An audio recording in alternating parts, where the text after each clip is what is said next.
Good morning, everyone. My name is David Phillips, and I direct the program on Peacebuilding and Human Rights at Columbia University's Institute for the Study of Human Rights. And we're very pleased to organize this Zoom call today on the impact of violent conflict on Kurds in Iraq and Syria. First, let me just express my appreciation to Bayan Abdul Rahman, who's the KRG representative in the United States. Also want to say a word of appreciation for Sinam Mohammed, who's the representative of the Syrian Democratic Council in the US.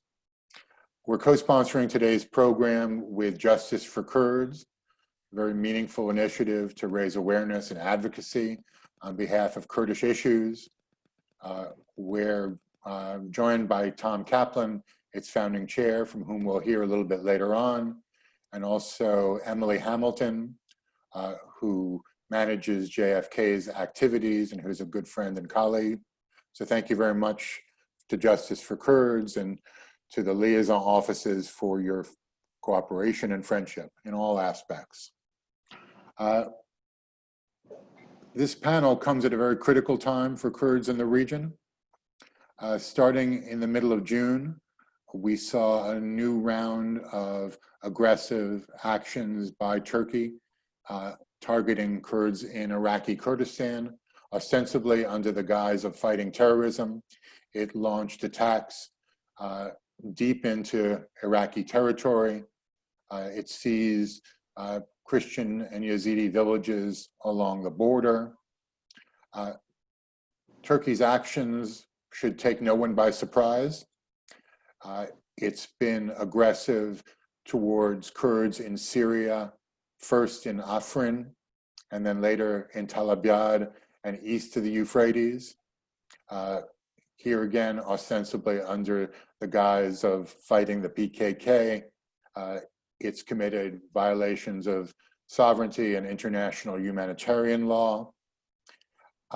Not only does Turkey's aggression affect Kurds in Iraq and Syria, but we also see how Turkish armed forces and its proxies are active in Libya, how they're pushing against the status quo in the Eastern Mediterranean. We have a series of serious concerns about Turkey's actions, and the implications have been significant to people in the region, also poses a threat and challenge to the United States as we consider our policy and the appropriate response. So to consider these recent developments and also to explore the US and international community's reaction, we have a five-star panel joining us today. We'll hear first from DLAWER Al-Aldin, who's the former Minister of Higher Education and Scientific Research for the Kurdistan Regional Government. He's currently the director of the Middle East Research Institute, which is one of the leading think tanks in the Middle East and in Iraq. He'll focus on recent developments in Iraqi Kurdistan. We'll also hear from our good friend Amy Holmes, who is presently a fellow at the Woodrow Wilson Center, on her way to join the Council on Foreign Relations. Amy, we have deep respect for your work in the region. We know you spend a lot of time there and offer many insights. So we're very pleased to have you with the panel today. Thank you. We'll also hear from HIWA OSMAN, who is a journalist, but he defies definition because he's been an analyst and a writer and a public intellectual on Kurdish issues for decades. He reminded me that we first met each other at the London conference in 2002, where the Kurds were asked to make sacrifices for others, and ever since they've been asked to do the same. They've made those sacrifices without reward, in my view. And then lastly, we're going to hear from SAFEEN DIZAYEE. SAFEEN is presently the head of the KRG Department on Foreign Affairs, member of the KRG Leadership Council. He served for a decade as the KDP representative in Ankara, SAFEEN, I knew your father before you and I had met. We took a Black Hawk helicopter together from Zacho to Incirlik maybe 30 years ago.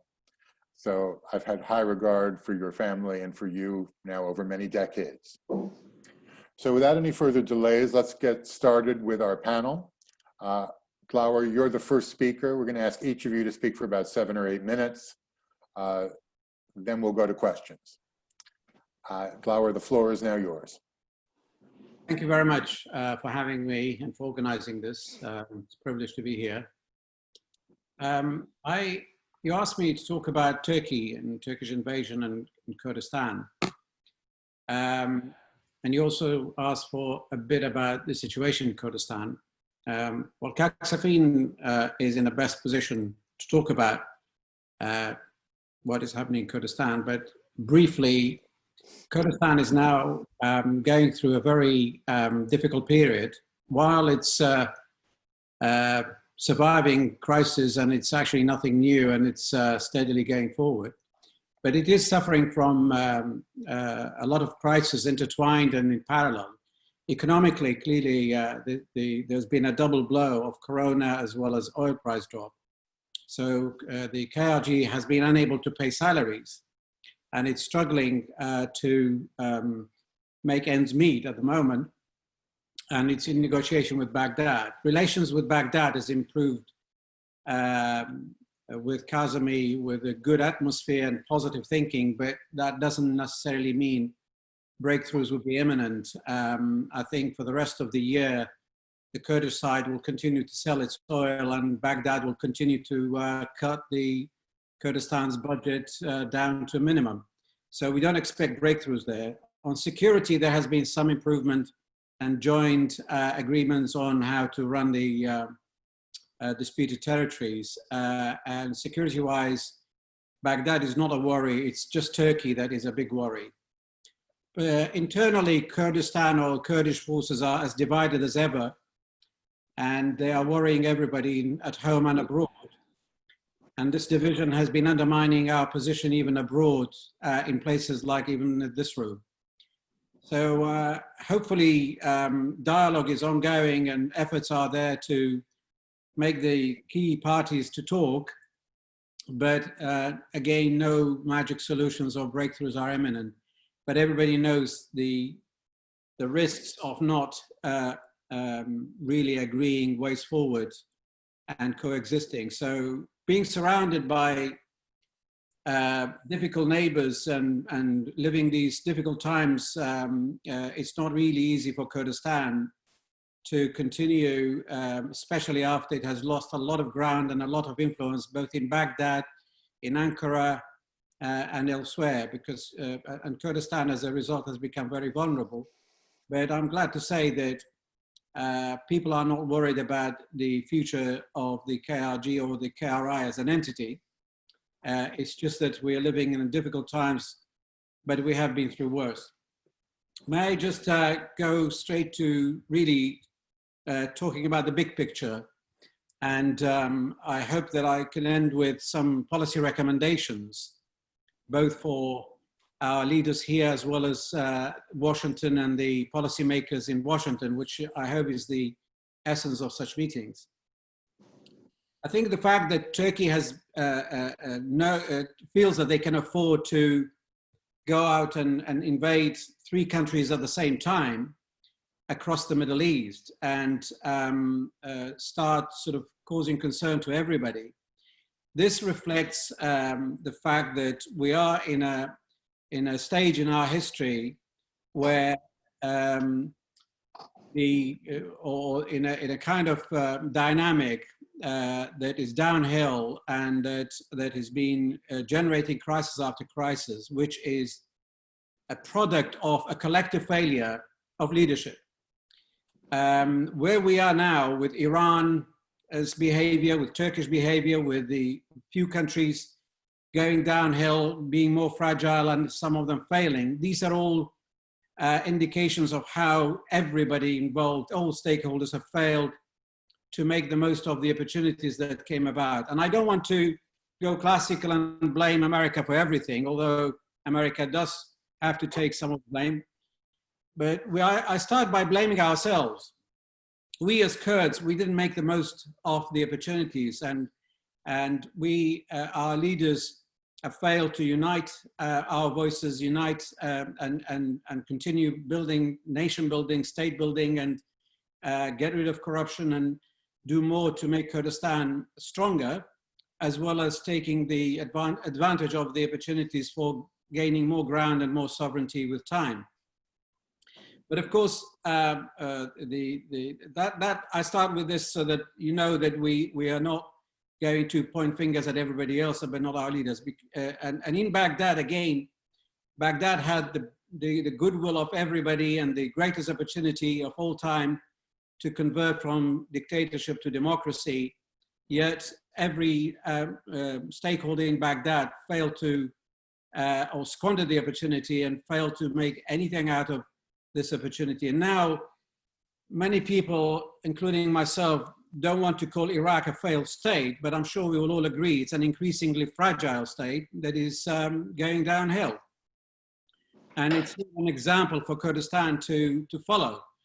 And for Iraqis to have lost so much sovereignty, unable to provide services and unable to protect their borders or their guests at home, as well as their citizens, this is actually the worst outcome. And again, I have to emphasize that what happens in Iraq, what happens in Syria, Libya, and all of the rest, I don't need to go into each one of them. It's primarily the failure of the local leaders to build their state and their nation. And the primary responsibility falls upon them to get their act together, unite their people, and focus on institutionalization and state building. So that is where our failure is, and it's not getting any better. But I have to come to you straight to Washington and say why this is also a stark example of American policy's failure. The United States took leadership of reorganizing and reordering the region and making the most of the opportunities to really sort this region out to the best interest of both the United States and the region. But for the last 10 years, since 2011, with the disengagement of Obama administration, and to date, this distancing and disengagement, the United States has lost its ability to lead. It's created a vacuum where the regional powers, every one of them, are taking matters into their own hands and sorting out their own security issues. And they are providing leadership for the locals, and not a single one of these forces or regional powers are interested in democracy, rule of law, or good governance. So they deal with the problems in their own ways. While the United States is watching, while the United States is losing influence in Baghdad and Syria and elsewhere, and while the United States is not providing any clarity in terms of vision, strategy, how to get out of this, while acknowledging that Iraq is important to America, and America is committed to stay there and not leave the area for the Iranians and for the Chinese and for the rest. But in reality, the United States, with time, is not providing enough confidence for the local, for their traditional allies, for the Kurds, for the Arabs, for the Gulf, to feel secure about the future. They always fear that the next turning or 180-degree turn is only a tweet away.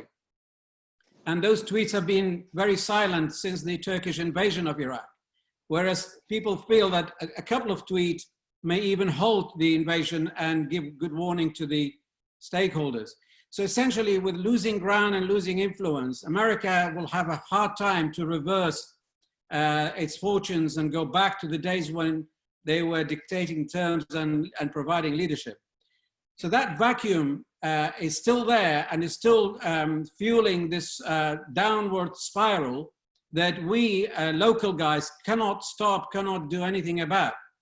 That brings me to the Europeans, who are most affected by these turmoils, who are facing the waves of migration and terrorism and loss of trade as a result of these destabilized countries. And every country goes fragile and fail, it's Europe that pays the price. yet they are institutionally and inherently incapable of providing leadership or having an assertive foreign policy. And every European member state is doing their own thing without much coordination on the ground and without much dialogue between them. So here we are left with regional powers doing their own thing.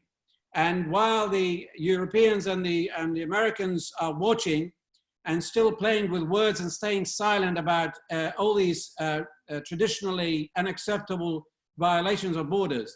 Now, of course, the United States has to blame Iraq and Syria for failing to regain their sovereignty, and they can blame Iran and others for undermining these states constantly. But actually, if you think about it, it's not a unifactorial or single-handed or one stakeholder issue. So from here onwards, we have to think, what is the way out? What is the way forward? Dialogue is not enough to say we need to dialogue between Turkey and the Kurds, between PKK and the state of Turkey, between the Kurds themselves and between Baghdad. That is critical, that is essential. And there's tons of experience coming from Europe as well as United States. There's USIP, there are others who have been doing their part. It's not enough to say that. We have to be more assertive, more constructive, more engaging, and more aggressive in stopping these further downhill spirals and further destabilizing efforts. This is where Turkey, when it's declared its strategy, which is a 100-year-old strategy, and that is to neutralize or say defeat PKK and eliminate it, which it cannot do by military. It has failed for a century.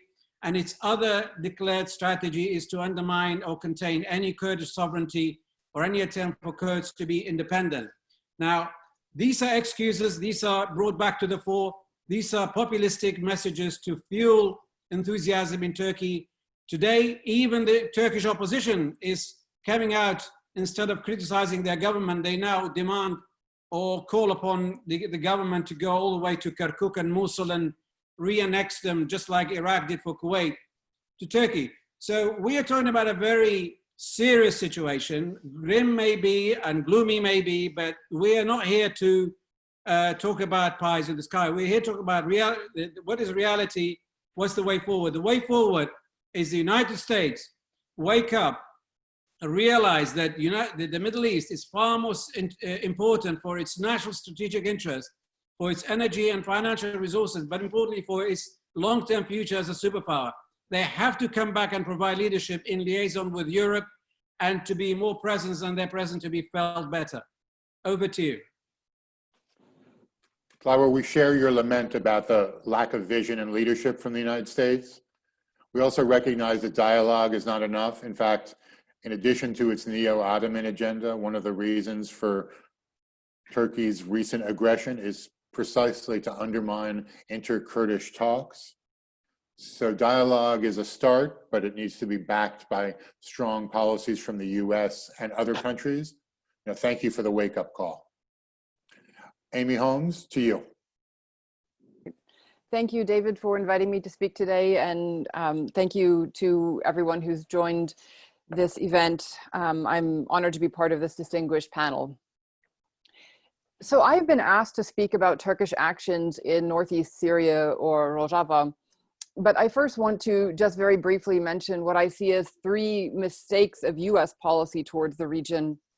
DLAWER has already addressed some of them, and I won't obviously have time to get into all of them, but just very, very briefly, I think that there has been a tendency for the United States in our overall policy towards Syria to address the symptoms rather than the root cause of the problems. Obviously, there's been a lot of focus on, or the primary focus has been on the Defeat ISIS campaign. And that has, drained resources and attention from the other conflicts and the other problems in Syria, including the Turkish actions in the north. A second problem is that there is a tendency, I believe, in the United States and more broadly to think that the Kurdish region of Syria is, very similar to the Kurdish region of Iraq, and it is actually quite different. And this has also caused, I believe, a number of fundamental problems. The northeast of Syria, or Rojava, is actually ethnically more diverse, and the amount of territory that is now under the control of the Syrian Democratic Forces includes now the majority of those people are now Arabs, in fact, due to the fight against the Islamic State and the liberation of cities like Raqqa and Deir ez-Zor and Manbij. Arab populations have been brought into the self-administration or the autonomous administration of North and East Syria, which I'm just going to refer to as the self-administration. And so this is a fundamental difference between the, this northeastern region of Syria and the north of Iraq. And the third, I think, fundamental problem is that there is still a tendency here in the United States to see Turkey and our relationship with Turkey through the prism of the Cold War, and to still think of Turkey, as a NATO ally, as it has been for decades. And I myself have written a book. My PhD covered 7 decades of US-Turkish relations, beginning in 1945. And so even, I can understand the temptation to look at the past and to think of our relationship with Turkey in terms of the past. But what I would like to, argue here is that we need to set aside that framework. We need to set aside the Cold War framework and look carefully at what exactly Turkey is doing now. And we need to calibrate US policy towards Turkish actions now. And I believe the facts speak for themselves. And this is what I'm going to speak about now. So Turkey has intervened in Syria multiple times since over the past 5 years, but I only have time to speak very briefly about the most recent 2 interventions in Afrin in 2018, and then the intervention in October 2019 between Tel Abyad and Ras Al Ain, or Sarikane in Kurdish. So the pattern, if we look at these Turkish interventions, is that Turkish officials claim that they have to intervene in Syria due to their threat to their national security, and that they're targeting only the PKK, they say. Now, the senior US diplomat on the ground in northern Syria, Ambassador William Roebuck himself, in a memo which was leaked, said that the Syrian side of the border was quiet for the 18 months, for a year and a half prior to the Turkish intervention in October 2019. And yet Turkey repeatedly claims that they are threatened by the SDF and the YPG on the Syrian side of the border, and use this as a justification to intervene. And then the primary victims, however, of these interventions have been civilians, have been Kurdish civilians, have been Arab civilians, have been Christian civilians, and Yazidis, and all of the other diverse, civilian population that lives in the northeast of Syria. So since the most recent intervention in October, which Turkey calls the Peace Spring intervention, Turkey and the factions that they work with, which are part of now they're called the Syrian National Army, or the Turkish-backed opposition groups, they have indiscriminately, this is according to Human Rights Watch, indiscriminately shelled civilian areas, carried out at least 7 summary executions, unlawfully occupied private civilian homes and shops, and looted the owner's property. They have not accounted for the disappearance of aid workers who've been forcibly disappeared. Now, under the laws of war, pillaging and taking private property for personal use is prohibited, and it also actually can constitute a war crime. As Sarah Lee Whitson, the former director of the Middle East program at the Human Rights Watch, said, executing individuals, pillaging property, and blocking displaced people from returning to their homes is damning evidence of why Turkey's proposed safe zone will not be safe.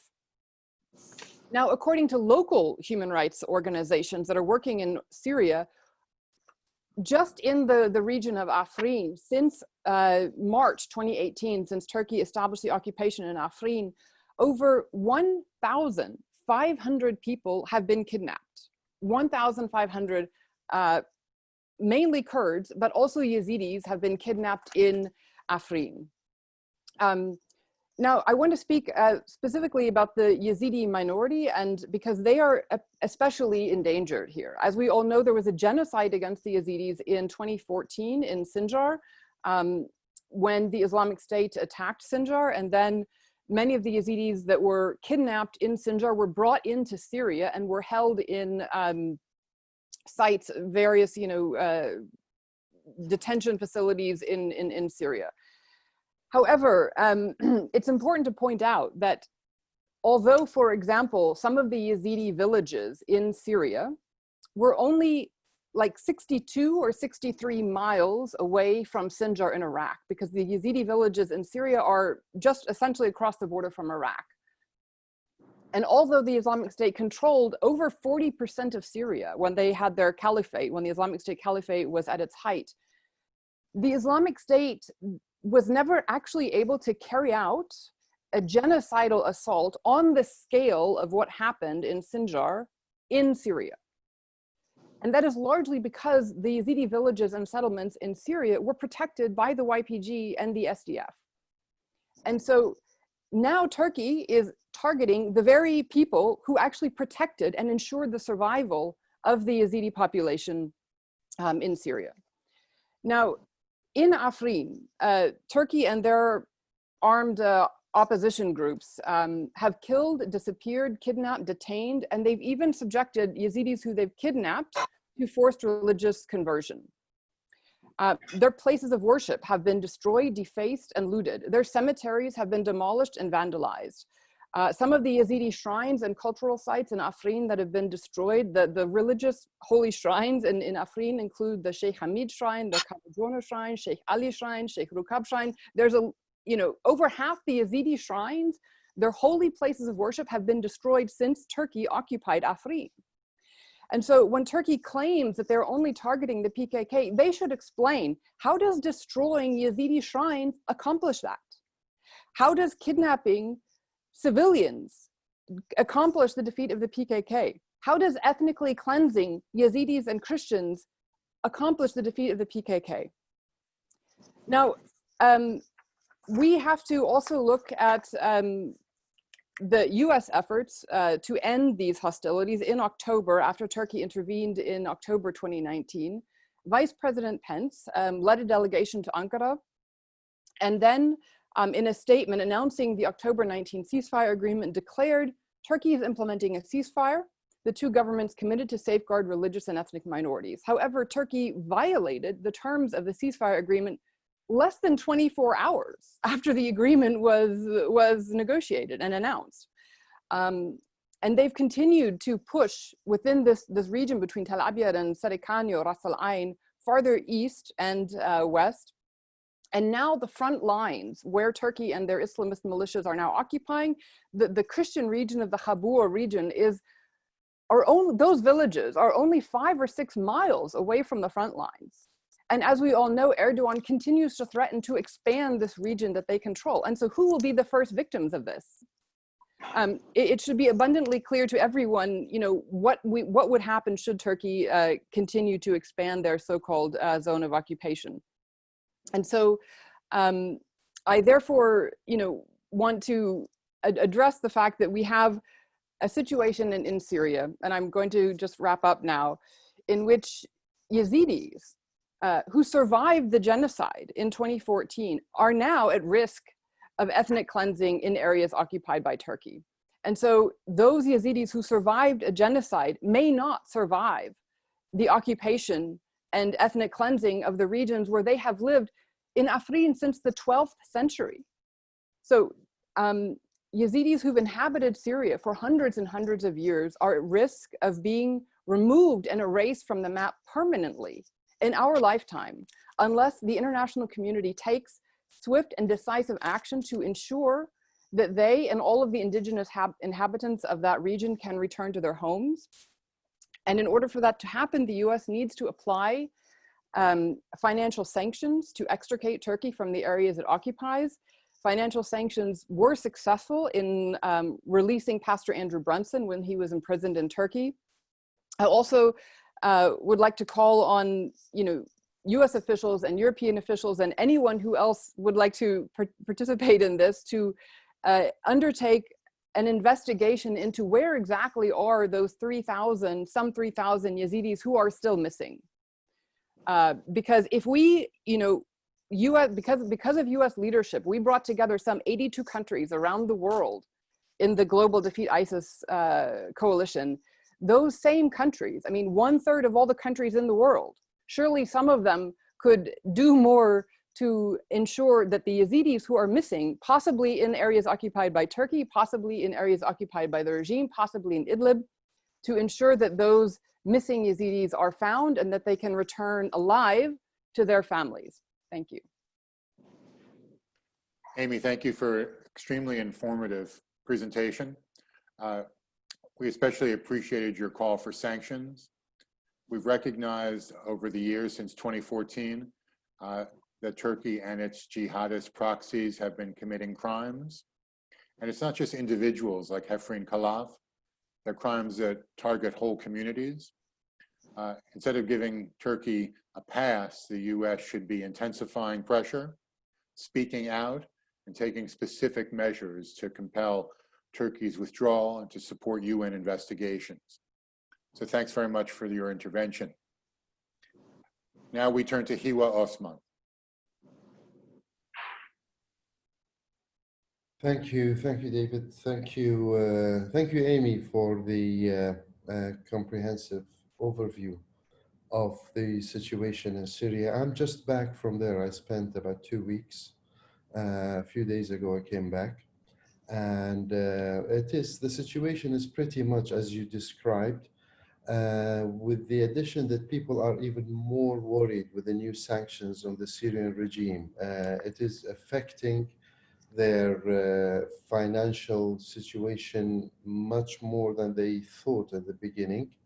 Now with the area of northeast Syria has about 60 to 70% of Syria's wealth and economy, and they are unable to sell their produce now to the regime because of the new sanctions against the regime, and then they are not allowed to sell it to anyone else because of the embargo on them by Turkey. So they are in a catch-22 situation. This morning, before I start preparing for my talk, I was just checking some of the wires. There's a very interesting news item in Anadolu news agency this morning, claiming that the Turkish security forces or Turkish intelligence have rescued a Moldovan woman with her children from Al-Hol camp, taken by PKK terrorists. These are the people, the ISIS wives. Turkey is not just to add to confirm what you were saying, Turkey is trying to complete what ISIS did, and it is helping the remnants of ISIS in these areas to be protected, rescued, and whatever. And the news item says that this woman went to Syria in 2013 or 14 to do trade, and she was kidnapped by PKK terrorists in Syria. That's the official news. It's on the website. It's on Twitter. I just saw it this morning. So this is the situation with the Syrian Kurds. Internally, they feel the pressure and they feel the lack of action by the international community, especially the United States, because it's the main ally, and it is the one that, with a tweet away, as Dr. DLAWER said, they are only a tweet away from a total catastrophe and a disaster, like what happened in Serikani and Tel Aviv and the other areas. For this, they are trying to take other steps internally to start with and reach out to others outside the region. Internally, they are working on new governance structures. Both sides to have starting with a political agreement between the PYD, the political party that has the YPG as its armed wing, and the KNC, the Kurdish National Congress, the others who were they were operating as opposition to the ruling party in northeast Syria. They signed an initial agreement with the help of the United States, And both sides, for the first time, they say the United States is serious this time about making peace, but they don't know what comes after. You know, all of that is null and void if Turkey doesn't approve. Many people see the timing of the attack on Iraqi Kurdistan and the mountains with the pretext of the PKK as a response to this Kurdish agreement that was signed in Rojava between the two main political groups in the area, under the auspices of the United States and the SDF, General Mazloum Kobani. But at the same time, they are very apprehensive about the future. They don't know what's going to come next. More recently, there are more reports from security sources that Turkey is not just working on expanding its area of influence or its secure zone in Serikani and Ain Isa and the other areas. They are now talking about taking Ain Isa, but there is another route for the area between Kamishli and Rumeylan. There is a town called Tirbaspi. I tweeted about it 3 days ago. Tirbaspi is right on the border of Turkey. It has some Christian villages around it. The Turks are now trying to take these areas and from it get to the Tel Kocher Kamishli road, which will connect to Iraq, which will put Rabia on the other side. The aim of this road is to create a new trade route for Turkey. That's what they are planning to do. They tried to take the idea to NATO. They didn't come on board with the idea. Now Erdogan is discussing this with the Russians and the Iranians. This road, if you look at that road, it's pretty much the border of the areas of where the Americans are present to its north, and the Russians are to its south or east and west. If you look at it, people fear that he may try and convince President Trump that he will add an extra security buffer for him in that area, because this is, as from various statements of President Trump, said that this is the only area he's interested in. And but in reality, he will be placing his Islamist militias or ISIS 2.0 militias in these areas, and every American presence there will be within the firing range of these Islamist people. The other intention of this road is to try and suffocate the KRG by creating an alternative trade route than Ibrahim Khalil. It will basically kill KRG in that area and strengthen people on the other side of the Rabia border, which means ISIS, Iran, and the PMF, Hashd al-Shabi, the pro-Iranian militias. They are the ones who are in control of these areas. Generally, the people both in Iraq, Kurds in Iraq and in Syria, they would very much like to see the United States as their strong ally. And many people say that we only have the United States as a protector, as an ally.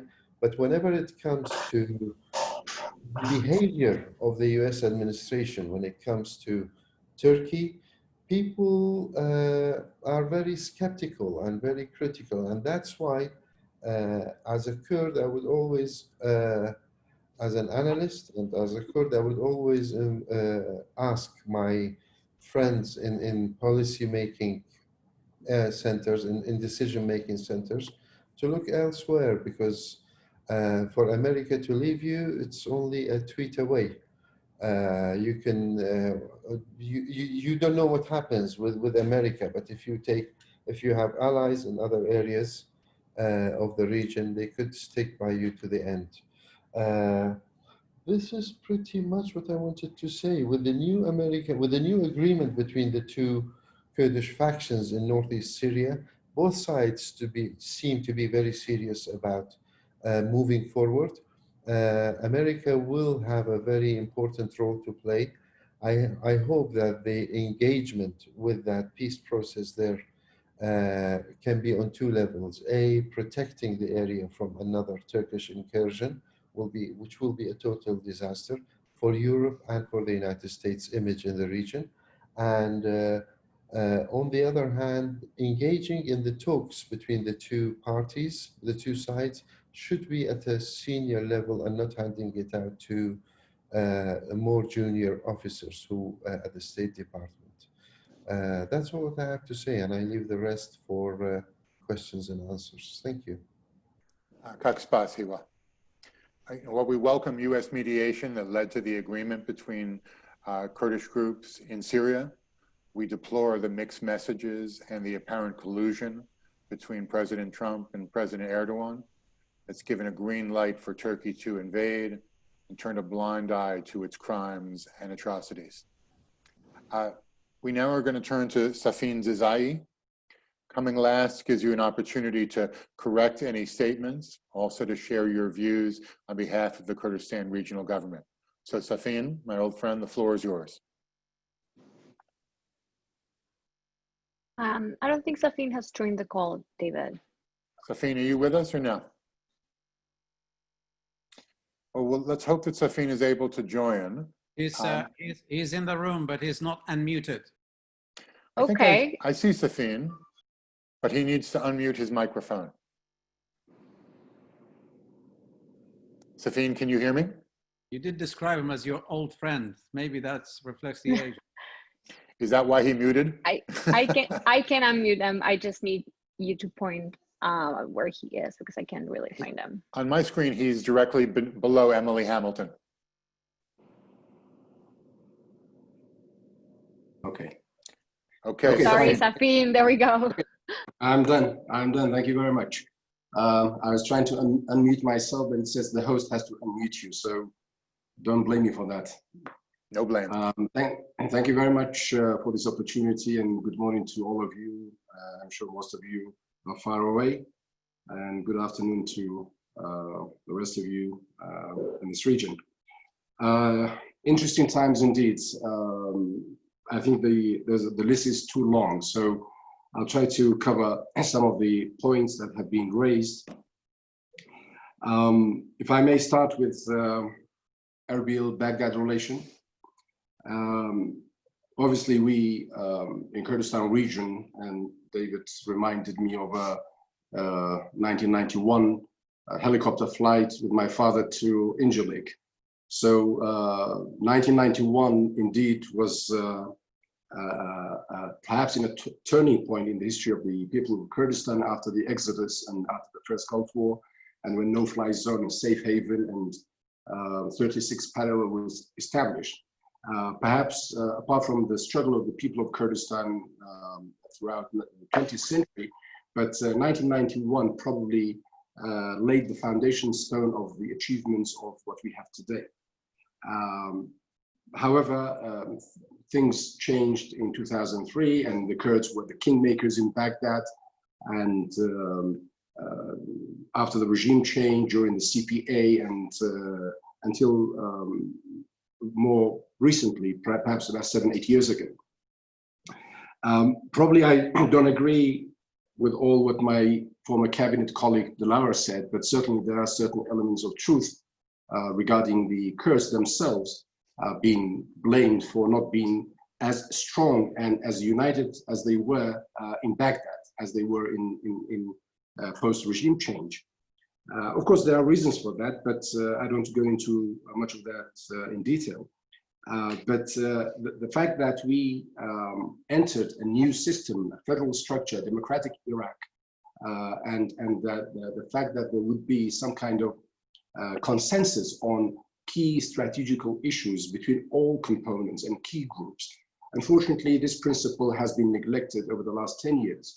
And as we went along, more and more we felt that the Sunnis were marginalized, and the turn was of the Kurds to be marginalized.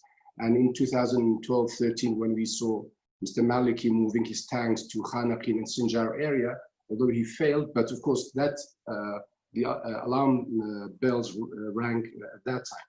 And even when his military commanders went back to him saying that they cannot take the territory, he said, well, wait until we receive the F-16s and then we will teach them a lesson. So really, we have been alarmed by this kind of moves from Baghdad.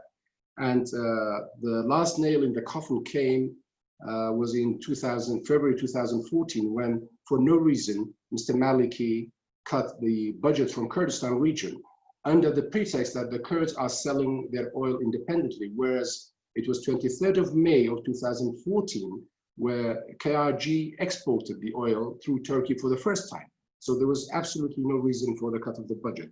Now, of course, having no budget and then 4 months later, coupled with this war of ISIS, we had almost 1,000 kilometer front line with ISIS, and Mosul fell, and almost Kirkuk was about to fall, and many of the other areas. And Mr. Maliki was on the phone telling that, for God's sake, send your Peshmergas to save Kirkuk and other places, which we did. And then after liberation of Mosul, which the Peshmergas played an instrumental role with the support of the coalition, again, we felt that after this liberation under Prime Minister Abadi, they will turn to the Kurds. And that's why the reasoning for the referendum came up. And without any exception, all the Kurdish and non-Kurdish political parties in Kurdistan were for the referendum. And it was in September 2017, 93% of the votes was in favor. But unfortunately, immediately after that, we ended up with an aerial and land blockade on Kurdistan, and under the very guise and eyes of our coalition friends, the might of the Iraqi armaments provided by the United States was actually deployed to attack Kurdistan. Kirkuk and many other areas were taken, supervised by the Pasdaran commanders. So that really created a major problem and mistrust that existed.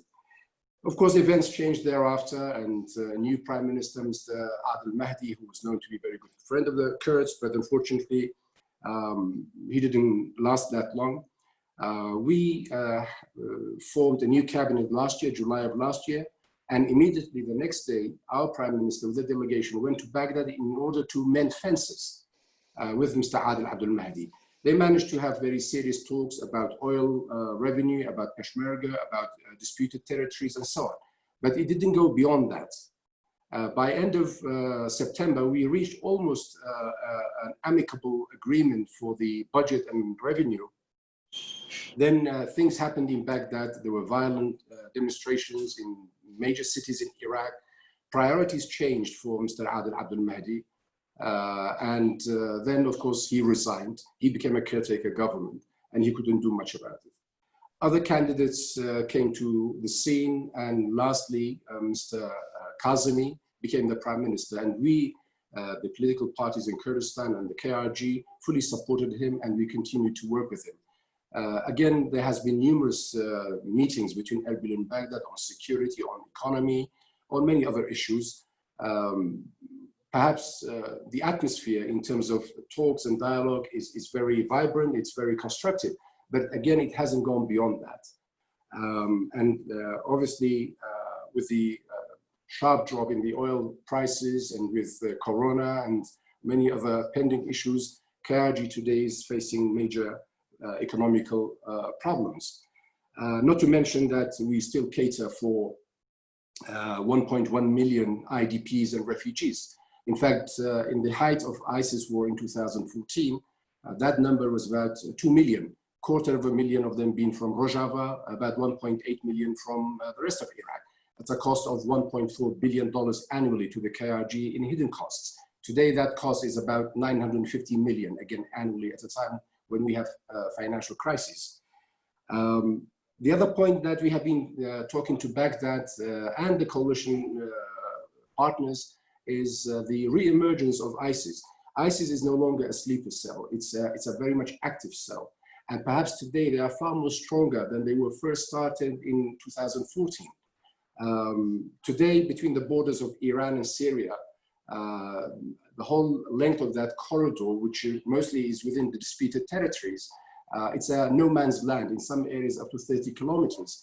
ISIS has been able to reorganize itself. ISIS has been able to put pressure on the local communities. Some, they have no choice but to help ISIS. Some are willingly helping ISIS because there is still a lot of sympathy because as far as the Sunni Arabs are concerned, for them, nothing has changed. Not that nothing has changed, but they are in a far worse situation.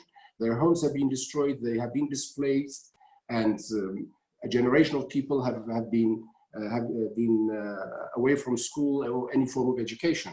So the threat of ISIS is genuine, and I think that has to be looked into very seriously. The talks that we more recently, in the last couple of weeks, we've had with Baghdad, we have more or less come to some understanding how to man these disputed territories and how to cooperate and how to work together in order to alleviate the threat of ISIS again controlling any territory. In practical terms, nothing on the ground, but in terms of on paper, yes, there has been some good progress. Corona is a big problem for everybody.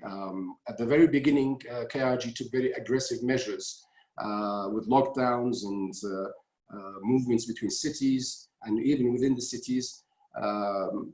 Hence, the fatality was very low. In fact, from March until end of May, we had about 5 deaths. But from end of May, the Ramadan Eid, until now, we have 381, which is a huge increase. And the numbers of infected were about 300 at that time. Now it's about almost 11,000. So relaxing the regulations obviously has created more interaction amongst the communities. And many of you know that the Kurds love their picnicking on Fridays. So going out in the mountains, so that has been another reason for the increase of this number. However, we try to our best to control it with the same methods that is available to the medical team and like everywhere in the world. One point which has been raised regarding Yazidis, absolutely. I agree, the Yazidis are under great threat, not only the Yazidis, but the Shabaks, the Kakais, the Sabi'as, Zoroastrians, Christians, and particularly in Nineveh Plain, where it has been liberated from ISIS and people were encouraged to go back. But unfortunately, the forces there, the PMF or some of the PMF forces are creating obstacles before the return of these people. And sometimes even the returnees are being put under a great deal of pressure and they have been obliged to leave again and to come to, they feel that they are better off in a life of a tent in a camp than to go back to their villages under pressure from the PMF. So that's another area that we've been talking to Baghdad, that they should withdraw these PMF forces, that they are loose guns, and including in places like Sinjar, where you have PMF and also a local offshoot of the PKK. So really 80% of the people from Sinjar area are still living in camps and they are reluctant to go back. And this is what we've been trying to talk to Baghdad in order to have a new administration for Sinjar and try to have a local force for them. But again, these are all ideas and nothing concrete. Okay, with all the loopholes, with all the shortcomings, with all the mistakes that we have made, but we still believe that Kurdistan region is an area that needs to be protected. It's the only area of Iraq and perhaps the entire Middle East where the Christian population is actually growing, where there are building of more churches than destroying churches or any non-Muslim worship houses. So it is important for the international community and for the all the friends in the West to help and to assist these people to remain there rather than for them to migrate into third countries. It is not a solution. Back in November when I was in the United States, I visited Detroit and I was proud of what I saw from the Chaldean community who've been there for decades. They are contributing to the state's economy, they are contributing to all aspects of life. However, for Christians, Yazidis and others to leave their homeland, who've been living here for millennia, it is very sad. This is why we want to preserve this coexistence, preserve this identity with all the shortfalls, with all the problems that we have, but we still feel that Kurdistan can be a beacon of hope for future of Iraq and survival of Iraq. Coming to the final point regarding Turkey, Syria, PKK, maybe to an extent Iran. For sure, we are concerned by the recent incursions of the forces, and particularly when it has been affecting the civilian population along the border area. But let's not forget that these incursions have been in place for the last 35 years or so. When first PKK embarked on military operation against Turkey, and there was an agreement between Baghdad and Ankara in hot pursuit of up to, I think, 20 kilometers, because at that time, Iraqi army was engaged in its southern front in its 8th year of war with Iran. So Kurdistan region and the difficult terrain of Kurdistan mountains was abandoned.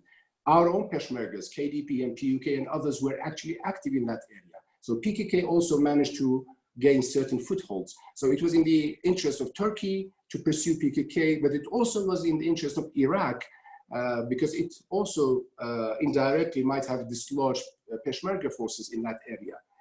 The fact that for any country to allow its territory to be used as a springboard to fight or to operate against its neighbors, for sure it is not, should not be permissible. But is PKK and the Iranian opposition groups are here with the approval of KRG? They've been here before KRG. KRG was formed in 1992. So PKK has been there longer. The Iranian opposition forces have been here since the early 80s. But of course, we have affinity for our Kurdish brethren in Iran, in Turkey, and Syria. But we don't believe that these problems can be resolved through military operations nor through violence. And if you recall back in 2012-13, KRG played a key role in having this peace process started in Turkey, which went relatively well. And there was a lull in the fight for over a year. And there was hope that it can reach something, but unfortunately, it did not. And it depends how you look at it. The explanation and the reasons are one too many. As far as Syria is concerned and Rojava is concerned, the plight of the Kurds, right from the 2011 when they started to control certain areas, our advice to them has always been try to work with the mainstream of the opposition and try to have a united front. And whenever if you decide to have a peace dialogue with the regime in Damascus, you should go there with a united front and with clear demands. If you want to be part and parcel of the opposition, again, maintain your united front. Unfortunately, that wasn't the case. PYD, YPG managed to control the situation militarily on the field and not allowing other political entities who were far more, let's say, veteran politicians than PYD themselves. They stole the show. There were two conferences, Erbil and Duhok, and the auspices of Masoud Barzani, and they almost reached a deal, but unfortunately it was not honored. And there were Rosh Peshmergas, well-trained in order to go and protect them, but they were not allowed to go back by YPG. What I'm trying to say, not to blame anybody, but I'm saying that the Kurds there, they have the right to have a different voices. And the fact that so long as PYD, if I can, I mean, I'm not going to SDF, but PYD, it should disassociate itself from PKK. I believe they can achieve far more. If you remember, Mr. Saleh Muslim used to be in Ankara and Istanbul almost every other week. And I tell you this story several years ago, quite a few years ago. SAFEEN, can you tell the story briefly so that we can move on? No, it's not a story, it's a fact. Mr. Dawood Oğlu, who was the foreign minister at the time, he came to Erbil and he's proposed that, look, if you have a problem with PYD, I can bring PYD leader to you so you can mend fences. So I'm trying to say the relation between PYD and Turkey was good until PKK came to the scene. What we are trying to do is not to get into any conflict with PKK, but at the same time, Turkey should also reconsider its position and not to operate, particularly when we had lost lives lost in the last few weeks. Okay, I'll end it there. SAFEEN, thank you for reminding us that ISIS is resurgent, that it was premature for President Trump to announce that ISIS had been destroyed. You also talked about cross-border cooperation. I want to commend the KRG for transferring 4 testing labs to the administration in North and East Syria. It's an example of how Kurdish solidarity has practical benefits. You talked about how Kurds love to picnic. We were all mortified to see reports of the family picnicking outside of Sulaymaniyah that was attacked by a Turkish airstrike. And it reminds me of my interviews in Qamishlo. I spoke with a woman there who had fled Afrin. She was holding her teenage daughter's hand when a Turkish missile struck, obliterating the child. And all that was left for the mother was holding the hand of her dead child. So these details are not abstract, they are highly personal. And our panel has brought those details to the fore. So we've had a very rich and productive conversation. I'd like to suggest that we adjust the timing and format. We had scheduled adjourning at noon. We're going to extend that time for another 15 or 20 minutes. We're going to ask persons to make statements, sharing information. We have questioners in the queue. Rather than posing questions, we'll also ask them to make statements, and then we'll refer back to the panel for a closing statement. So if everyone is agreeable with that change of timing and format, let's now go to my colleague and friend Tom Kaplan, who is the founder and leader of Justice for Kurds. Tom. Thank you very much, David. Once again, Justice for Kurds thanks David and his team in Colombia for providing a superb venue and vehicle by which we can discuss not only the plight of the Kurds, but also the other minorities which are coming under assault by virtue of attacks from Turkey, Iran, and ISIS. In many respects, when we talk about our debt of gratitude to the Kurds, obviously there are several different aspects of this discussion.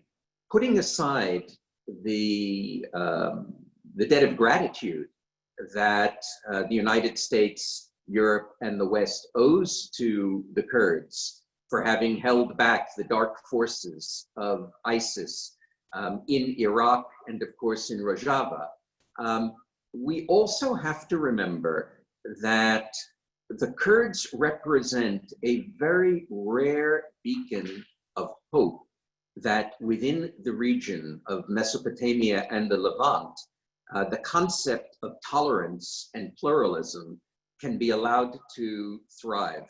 One of the challenges that we have, that David is dealing with, that we're dealing with, is wanting to make sure that the United States and the West remains engaged with the Kurds. And part of that rationale is the fact that the Kurds represent a source of tolerance and of literal physical sanctuary for minorities, be they Yazidi, Christian, Chaldeans, and the like, who are being persecuted. In the early days, I have to say, just going off script, because I too was very, very moved by David's descriptions just now of the assaults on innocent civilians by the Turks, that we tended to avoid that conversation about whether Turkey should remain in NATO. As Turkey engages in ethnic cleansing in the Levant and in Kurdistan, as Turkey has now expanded its outreach to the Eastern Mediterranean all the way through to Libya, where they have exported some of their very own radical Islamists from Syria to Libya, as Turkey has established itself on the Red Sea, it really is a time when we have to assess, has Turkey indeed gone from being an ally, in any sense of the word, to something that should be viewed not just as a rival, but a regional rival in a number of regions simultaneously? the concept that Erdogan sees himself as the new Abdul Hamid has to be taken to another level in terms of discourse. One thing that I can say that we are doing, all of us, is highlighting the plight of the minorities within the Kurdish areas where they're being protected, because the reality is that American disengagement from the Middle East is a fact, yet at the same time, the United States bills itself as one of the most religious of countries in terms of church worship, and certainly the power of the evangelical community. We must tap into the fact that the Kurds, in many respects, represent one of the only bastions of support for Christian communities. In Iraq, as recently as 2003, there were 1.5 million Christians. Now there are 250,000 to 300,000. This shows you the nature of the issue, but it also shows you the nature of the challenge that we face.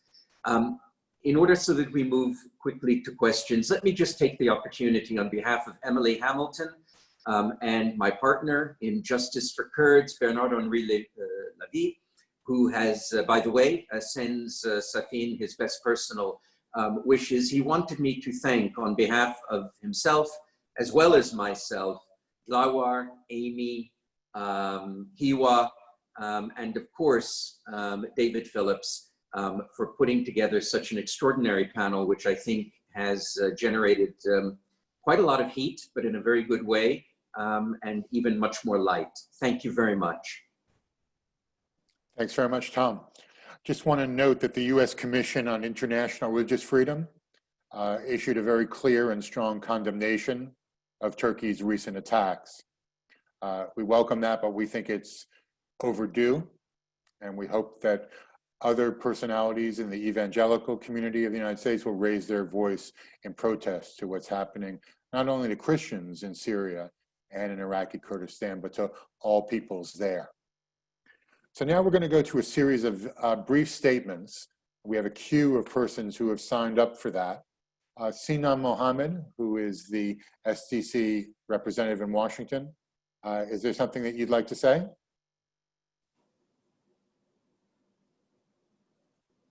If Sinan's not available right now, then let's go to Peter Galbraith, who has a warning about the immediate future and the period in between the elections in November and the inauguration of potentially a new president in January. Peter? David and everybody on the panels, all friends, I think this has really been a fascinating, very clear series of presentations. So I appreciate it and appreciate the sponsors who put this together. My comment is very simple. Anybody who's concerned about policy turning on a tweet, I think it's not so likely between now and November 3rd, but it's very unlikely, I think, that Donald Trump will get a second term. Incumbent presidents do not recover from this kind of deficit, and there's no reason to think that the economy or the coronavirus is going to be better. So what happens, but unfortunately we don't have the British system, a parliamentary system where the new president, the new leader takes office the afternoon after the election. There's going to be 79 days between November 3rd and noon on January 20th. You have somebody who is very much in bed with Erdogan, released from any constraint. So the question is, what happens? What is the ability of the particularly of Rojava? I think that's where the real threat is, to hold out in that period of time. Clearly, President Biden is somebody who knows the Kurds very well. In fact, when I worked for the Foreign Relations Committee, as Najmuddin Karim would know, I introduced him to the Kurdish leaders back in 1990. Just after the invasion of Kuwait. So he's been following this issue for 30 years personally. So there's nobody who knows the region better, nobody who he's been on record that saying U.S. troops should stay in Northeast Syria. but there'll be 79 days between the election and when he takes office. I also would like to thank Amy for that very good account of the Yazidis in Syria, a much less well-known group that I've been following my various trips there. I've been very concerned about the issue of the missing persons. The problem is, and having dealt with missing persons from the Croatia and Bosnia war, is that people who are missing for more than a few days rarely turn up alive. I mean, it's just a sad reality. And so I just wondered if you had any evidence, any information to indicate that a significant number of those people are actually alive, and of course, where could they be? I mean, we know that there are a few women still in Al-Hol camp, some who converted forcibly, but they remain that way. A few others that are concerned that their children would be taken from them if they identified themselves as Yazidis. A few that are afraid in that environment, but it can't be a very large number. It's certainly not going to be close to 3,000, maybe 10 at the most, 20. So I wondered what hope is there that a significant number of these people could be found alive, and where might they be? Amy, rather than answer Peter's question presently, maybe you can incorporate an answer into your final statement. Now we're going to go to a short queue of persons that have signed up to ask questions. I'm going to ask them to turn those questions into a short statement of not more than 30 seconds. The first person that we'll hear from is Khan Soyak. Khan, are you with us on the Zoom? I'm just trying to find the person, okay? So rather than delay the call searching for Khan, let's now turn to the next person in our queue, who's Margaret Owen. Margaret, I know you're never short of words. Maybe you can be efficient in your statement. I'm unmuting her right now, okay? There we go. Very quickly, what an incredible and absolutely wonderful panel. And all I want to say is that the United Kingdom, as much as the United States, has betrayed the Kurds over the years. And we all know the terrible things that are happening now with the ground and airstrips. I'm trying to think of solutions. I don't know what happens in the United States and other countries, but the UK is one of the biggest suppliers of arms to Turkey, arms that are manufactured in Brighton or the Isle of Wight, that are actually causing the most terrible bombing of the refugee camp, displacing the Yazidis. And I just think that we've also got to look at who is selling arms and make them much more accountable. And I don't understand, and I'm asking David that, because I feel, why can we never use such mechanisms as the RTP, the responsibility to protect? And I think that we've all got to work very hard to actually ensure that Turkey is actually made accountable for its crimes, and that we do use targeted sanctions against Erdogan and its family. I'm going to stop only to say thank you for talking about the missing and the terrible, terrible plight of the women who are the half widows. So we're taking that up as well at UN Women and at the UN as a way that women are being targeted by Turkey in the most awful way. I'm shut up now. Thank you. Goodbye. Thanks, Margaret. I just want to call your attention to CATSA, which requires sanctions on Turkey for its purchase of S-400 missiles from Russia. There's a growing clamor of outrage on Capitol Hill regarding Turkey's actions.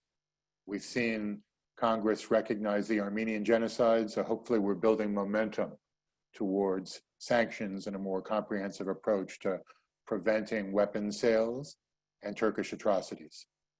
Let's turn now to Laurie Milroy from Kurdistan 24. Laurie, are you on the call? Yes, I am.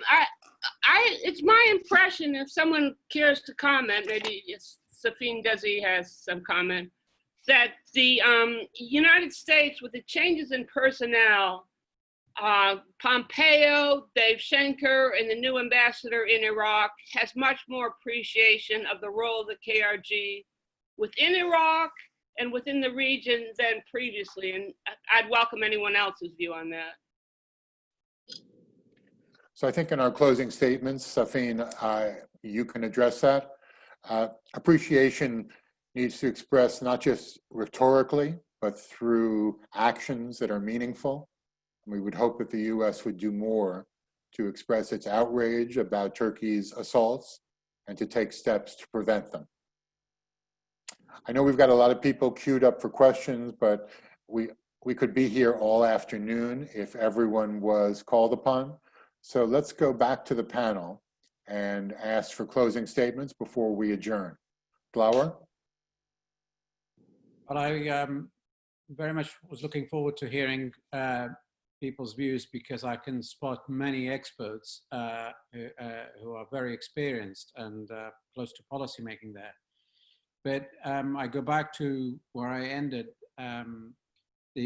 While the United States and the rest of the world are watching events in Iraq, Syria, and Libya, and they watch Turkish invasion with fascination, nobody knows where the end game is. Nobody can say with confidence, where does Turkey take it and where would it stop? On the Iraqi Kurdistan side, every Kurd's fear is that this is just the beginning. Why would Turkey relax it until it achieves its major objectives with the acquiescence of Iran, as well as Baghdad and America, having already invaded 15 to whatever kilometers deep? What will stop them from actually opening a second border crossing that Turkey has been pushing for the past few years?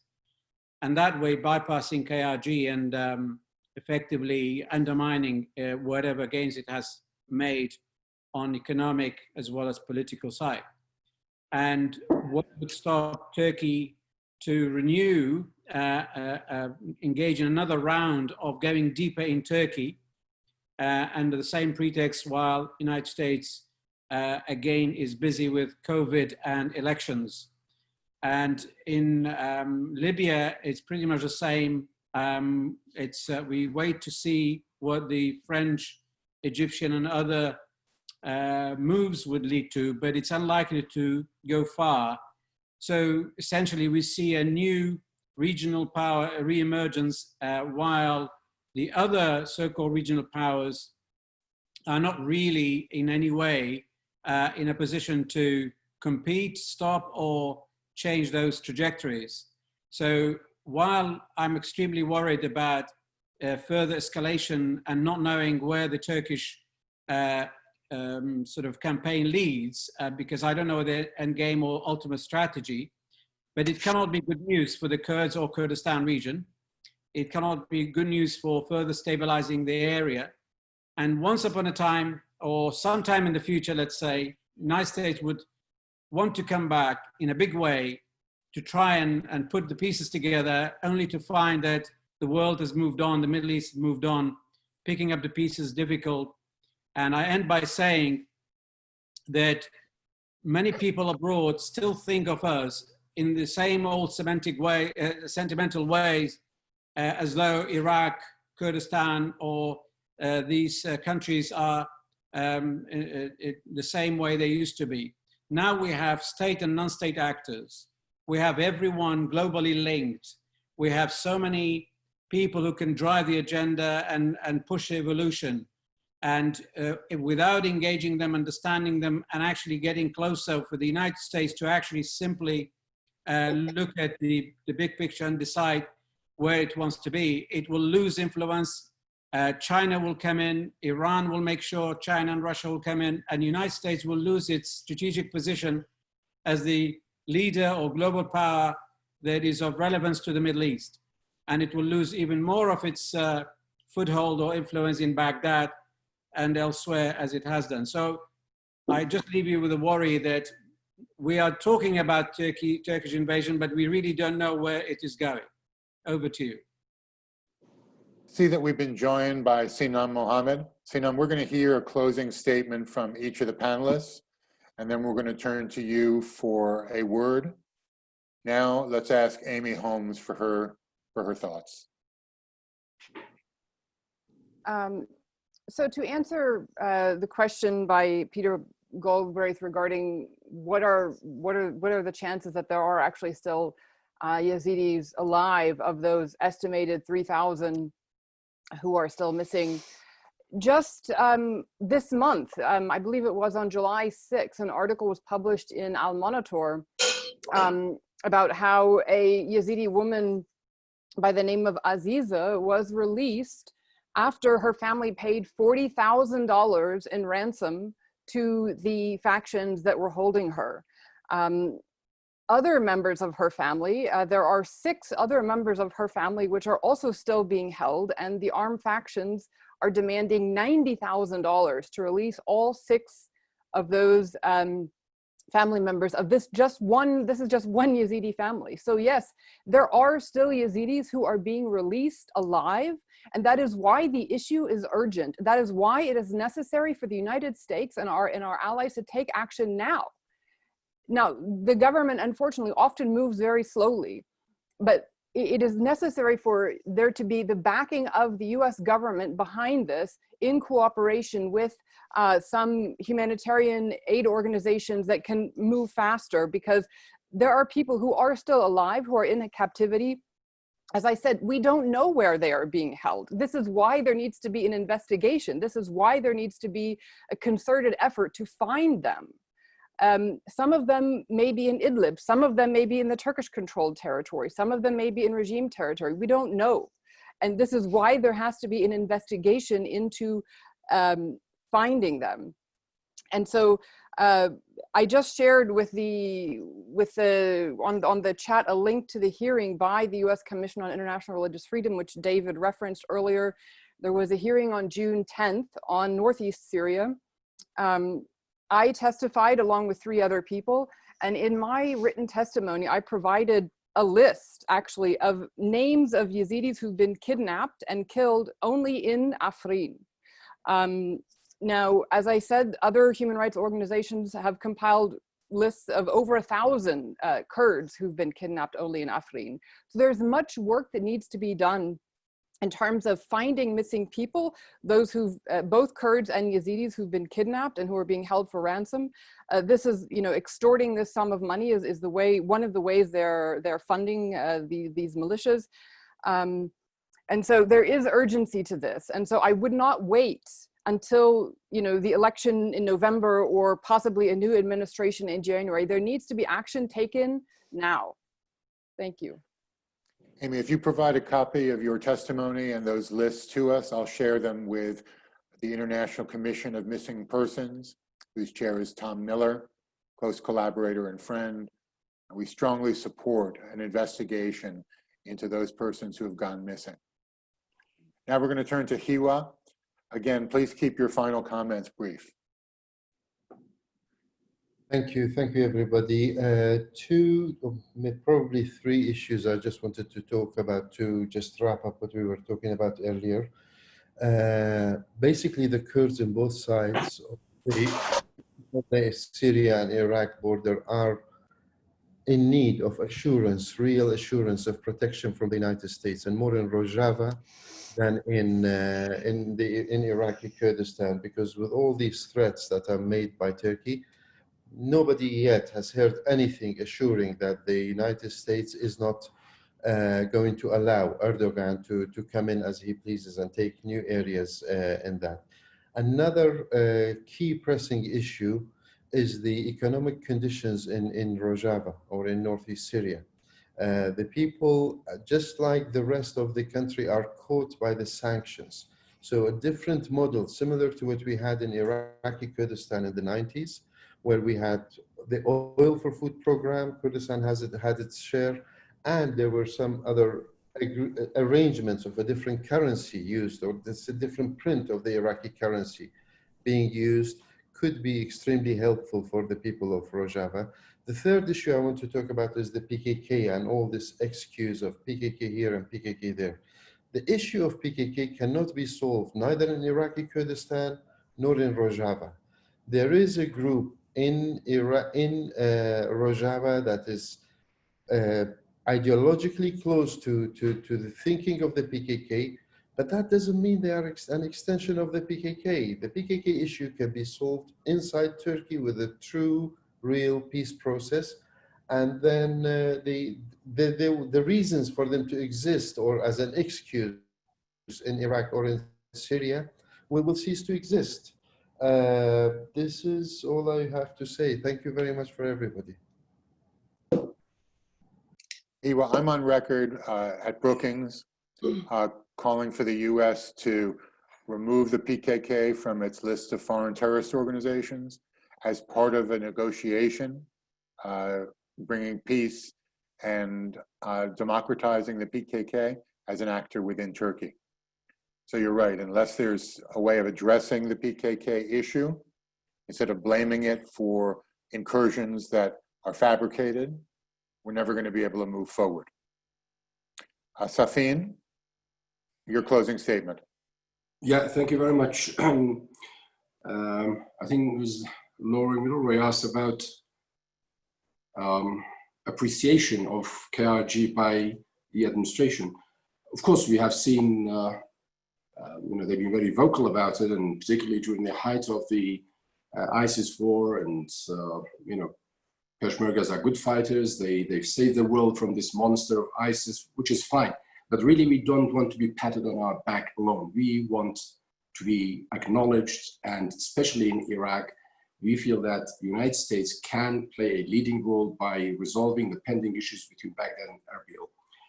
We do appreciate the efforts and the support of men and women in uniforms of the United States and other coalition partners in the past, from 1991 until 2003 liberation, 2014 ISIS war. So indeed, there is acknowledgement of that, but we want the fact that some of us, myself and maybe DLAWER was more explicit, complaining about US's lack of stance. It's because we see that the United States can do much more, and we see that kind of friendship, and that's why we feel that we can complain to our friends, and that they should be more engaged to resolve some of these problems and try to help us. Yes, Peshmergas did a great job, and our friend Bernard Levy made a great film of Peshmerga, shown in Cannes Film Festival in New York and elsewhere. So yes, but we want to maintain that. It's not only fighting ISIS, but of course economical development, political stability, and more engagement to finding solutions to pending problems.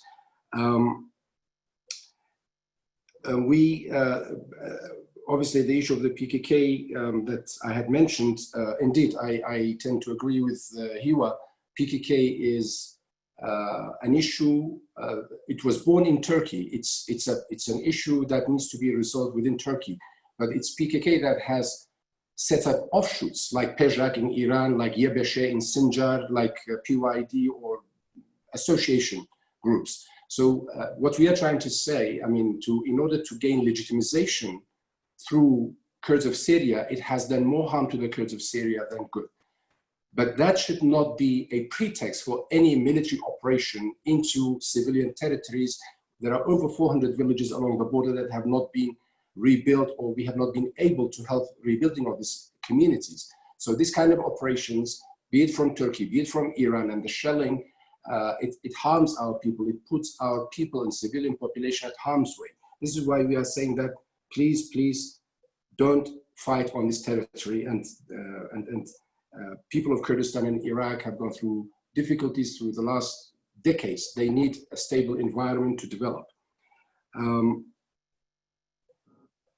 I think regarding the Yazidi girls and women, from the data we have, there were almost 6,300 missing persons since 2014. Out of that, a special office from the office of the former Prime Minister, now the President of KRI, was set up in order to rescue some of them. And until today, again, through the figures that I have, almost 3,000 2,500 have been rescued, and there are still 2,800 plus still missing. And how they were rescued, believe me, some of them were extremely difficult ones, by paying the tribal chiefs, by having the mediators. Various ways and means were employed in order to rescue the lives of these people, but there are still 2,800 plus still missing. Thank you very much for the setup and the contribution and this good panel, and some of the faces that I see, they are old friends. I salute them, and I'm sorry if I missed on anything, but if you have time and questions, I'll be more than happy to take them.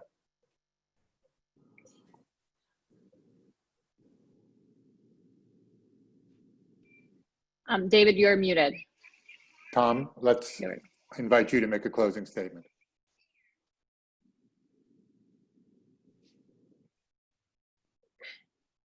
Thank you very much, David, for convening this panel. I think that we will all conclude that this was extremely informative. But the most important thing that I want everyone who has participated on this panel to understand is that in addition to being able to express their analysis, I think that what you will see in the coming weeks and months is translating this analysis into an action plan and a campaign of being able to mobilize American and Western support for the underlying themes that have been discussed here. Obviously, within the overarching context of being able to defend the Kurds, but equally importantly, to be able to highlight the fact that in many respects, the Kurds are the last bastion of defense for many minorities without whom the region would lose many beautiful facets of the tapestry that we hold dear. I'd like to also add on a personal note that I also wear another hat, which is as chairman of the International Alliance for the Protection of Heritage in Conflict Zones, ALIF, which was a Franco-Emirati initiative, which includes, amongst others, Saudi Arabia, Kuwait, Morocco, China, in being able to protect the heritage of this region. The destruction of heritage that we saw at Palmyra is yet another example of genocide. To wipe out a people, but to leave remnants intact is counterproductive. In order to really, truly erase someone from history, you have to destroy their churches, their shrines, their synagogues. And I can tell you that without the support of the KRG, without the support in Rojava, we would not be able to rebuild the museum in Mosul, to be able to restore the museum in Raqqa, to be able to save the monasteries and the shrines and the Jewish places of worship that fall within the Kurdish domain. We owe so much to our Kurdish friends, to our Kurdish allies. They have shed blood. We've said it many times, the 13,000 dead, the tens of thousands wounded, so that Europe and the United States would have less blood in its streets. We know that the level of betrayal that has met this loyalty is something that is epic. We can only hope that the inevitable justice that the Kurds will have will be met with action. As the great Talleyrand once said, that the key to diplomacy is to recognize the inevitable and to do everything that one can to expedite its occurrence. We shall be doing everything that we can to work so that the Kurds are able to benefit from the arc of history that we believe leads to justice for the Kurds. Thank you. David, you're muted. Let me unmute you. There we go. Tom, when we speak about the inevitable, in my view, the inevitability is the emergence of an independent Iraqi Kurdistan in confederation with Kurds in the region, protector of freedom and democracy and human rights, not only on Kurdish lands, but with neighboring states. So we'll see how the arc of history bends. Sinem, the closing comment is to you, and then I'll adjourn. Could you keep your comment brief, please? Thank you. Thank you so much. I would like to thank you for this really very important panel, and I would like to even thank all the panelists who are here, and they give a really very significant and important points to talk about. It is, I mean, all of them, they say that the Kurds are here playing a very main role in creating the stability in the region, whether in the north of Iraq, or in the Kurdistan of Iraq region, or in Syria. So, but when we ask ourselves, who is the one who is trying to always make the destabilization in the region? In Syria, in north of Syria, we notice that Turkey always having the threat to our region. Recently, just yesterday, they have the drone, I mean, Turkish drone attack to the Dirbasiya, which frightened the civilian there, you know. So always trying to create this destabilization in the region with the excuses of the PKK or whatever is it. I don't think it is only PKK, issue. It is an issue of the Turkey with the Kurdish people. They don't want to have such, even not with the Kurdish, I'm talking about the Rojava or north of Syria, which we have many, the others people with us, like Arabs, the Syriac. So we could create a model that will frighten actually Turkey. Turkey is afraid of this model, democratic model with the diversities, with sharing all the components together in this model. So this is what Turkey is afraid of. I think though, we should not cover the sun with our fingers. It is very clear. Turkey is supporting the jihadist group in Afrin. So look at Afrin, what happened in Afrin now. Who killed the Yazidis people there in Afrin? These jihadis are supported by Turkey, the groups who are calling themselves Syrian National Army.